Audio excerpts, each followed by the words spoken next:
Ketika Anda tidak punya keinginan, lalu apa yang akan dikabulkan Tuhan? Nah, untuk membangun keinginan itu sendiri, cobalah kita imajinasikan, kita pikirkan, kita dukung, kita setujui apapun yang kita kehendaki untuk dicapainya. Dengan demikian maka otakmu sebagai regulator akan mempersiapkan semuanya itu. Lupakan saja masa lalu, nikmati saja hari ini, serahkan saja masa depan kepada Tuhan.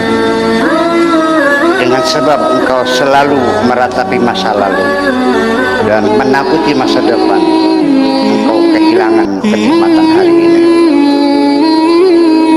Carilah, larilah yang kencang, wahai kekasihku.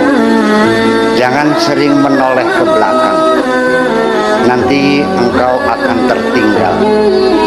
Kijang itu larinya lebih kencang dari macan, tetapi akhirnya tertangkap juga karena kijang terlalu sering menoleh ke belakang.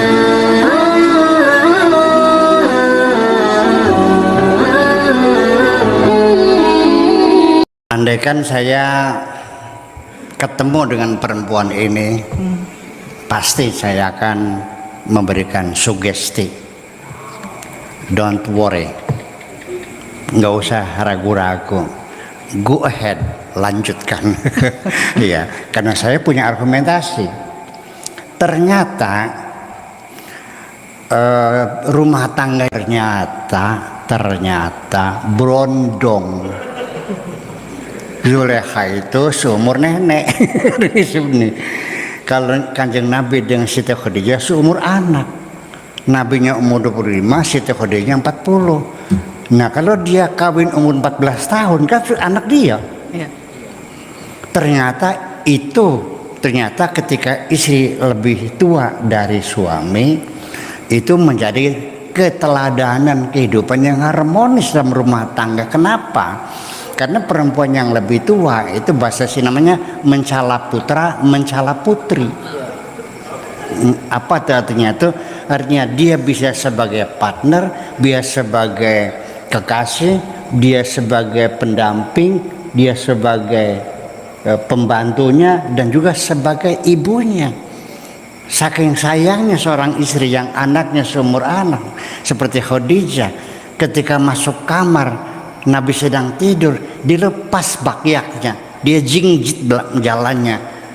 Seperti halnya kita merawat seorang bayi, napasnya dihitung satu persatu oleh istrinya yang lebih tua itu. Sayangnya seperti seorang ibu pada anak.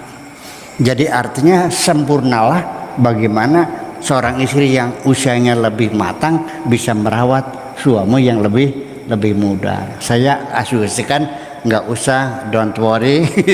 Ya, go ahead, silakan jalan terus kemesraan pengantin ini seperti Yusuf dengan Zulekha, seumur nenek. Ya Allah, berilah pengantin ini kedamaian, kebahagiaan, kemesraan seperti Nabi Muhammad dengan Siti Khadijah. Semua contohnya itu ternyata istrinya lebih tua. Iya, terus gimana? Nah, alasannya secara psikologis karena seorang istri lebih tua sayang kepada suami persis seperti merawat anak bayinya. Sirak di gudang-gudang bayi sirak. Ya, kamu dimanjakan oleh istrimu itu. Iya. Seperti seorang ibu memanjakan anaknya itu, ditimang-timang sehari-hari. Betapa bahagianya kan gitu. Oke, kemudian ada beberapa pesan kemanusiaan yang ingin saya sampaikan. Pertama, di halaman pertama ini mencari solusi. Di halaman kedua ya, yang intinya bahwa kenapa orang itu ketika menghadapi kegagalan dalam menempuh kehidupan bisnis ataupun di organisasi kemasyarakatan, politik, sosial, ekonomi dan sebagainya, ketika mengalami kegagalan, kenapa kok ujung-ujungnya saling salah menyalahkan? Gara-gara kamu, gara-gara ini, betul nggak begitu? Yeah. Akhirnya terjadi pertengkaran. Kenapa kita langsung saja to the point, kita rapat, kita evaluasi kenapa kita gagal. Coba diurai, sebabnya begini, mencari solusi. Jadi kita lupa mencari solusi, malah kita sibuk saling salah menyalahkan. Itulah awal kegagalan kita, karena kita menyalahkan orang lain. Satu ciri orang itu gagal adalah tidak punya niat baik tidak punya niat yang kuat untuk memperbaiki kesalahan-kesalahan. Berulang kali saya mengatakan bahwa keberhasilan bukan menggapai tujuan saja, tapi juga memperbaiki kesalahan-kesalahan yang pernah kita lakukan. Itu setelah kemajuan. Nah, kalau kita sejak awal dengan saling menyalahkan, itu sebagai bukti bahwa engkau tidak merasa bersalah. Coba perhatikan, ketika engkau menyalahkan orang lain, itu dapat saya pastikan Anda tidak merasa bersalah. Ketika Anda tidak merasa bersalah, berarti Anda tidak ada maksud untuk memperbaiki kesalahan Anda. Kalau Anda tidak ingin memperbaiki kesalahan Anda, itu pertanda Anda tidak ingin maju dalam kehidupan ini. Oke, setuju? Itu pengalaman yang saya sampaikan. Kemudian yang kedua, yaitu halaman keempat juga. Saya bacakan dulu. Memang betul wahai kekasihku, kejujuran dan keterus-terang itu akan menyebabkan temanmu tidak banyak. Jadi dalam kehidupan sehari-hari, orang juga kalau terlalu jujur juga tidak disukai orang. Jadi ada bohong-bohongnya di kita gitu. Ada basa-basi, ada pura-pura tidak tahu, pura-pura tidak paham, pura-pura tidak mengerti. Itu penting sekali. Ya. Dan tidak semua apa yang kita sampaikan itu satu kebenaran. Orang itu banyak takut mendengar kebenaran kok. Sebetulnya, sekalipun orang nanya, bagaimana pakai begini-begini, saya juga mikir kalau saya sampaikan yang sebenarnya, dia akan kecewa kok. Jadi seringkali dalam hidup saya terpaksa saya bilang saya tidak bisa berpendapat, saya tidak tahu lah, nggak ngerti. Saya menghindar untuk menjawab, karena tidak semua orang senang mendengar berita benar ya, betul nggak? Ya, ketakutan itu. Tetapi ketika engkau jujur dan terus terang, temanmu tidak banyak. Tapi percayalah, nanti ke depan engkau akan punya teman-teman yang lebih berkualitas, betul nggak? Yaitu terhindar daripada orang-orang munafik yang berpura-pura itu. Kemudian kemanusiaan, pengalaman manusia yang ketiga yang ingin saya sampaikan di sini adalah halaman yang kelima. Kemudian bila engkau sepakat dan mendukung pemikiran-pemikiran apapun yang ada dalam dirimu, lalu kemudian engkau mengaktifkan imajinasi dan pikiranmu secara terus-menerus, maka engkau bakal dapat menggapai apa yang engkau inginkan di masa yang akan datang. Demikian itu terjadi karena akalmu sebagai regulator akan terus bekerja keras merefleksikan sinyal-sinyal yang terkirim dengan cara apapun yang disebut dengan law of attraction.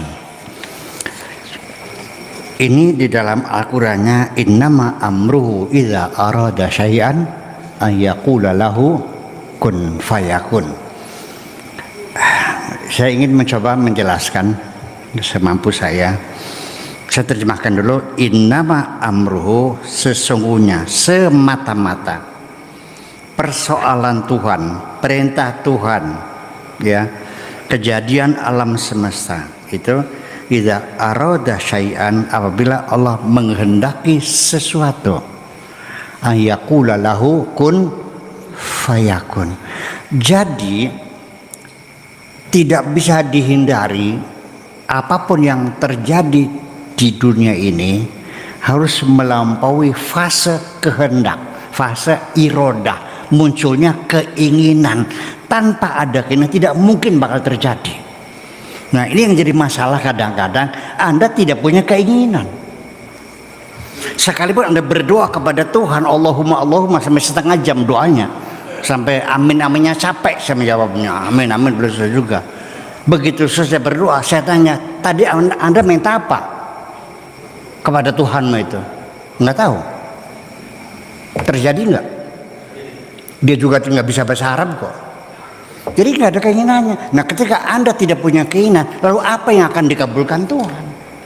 Nah, untuk membangun keinginan itu sendiri, cobalah kita imajinasikan, kita pikirkan, kita dukung, kita setujui apapun yang kita kehendaki untuk dicapainya. Dengan demikian maka otakmu sebagai regulator akan mempersiapkan semuanya itu.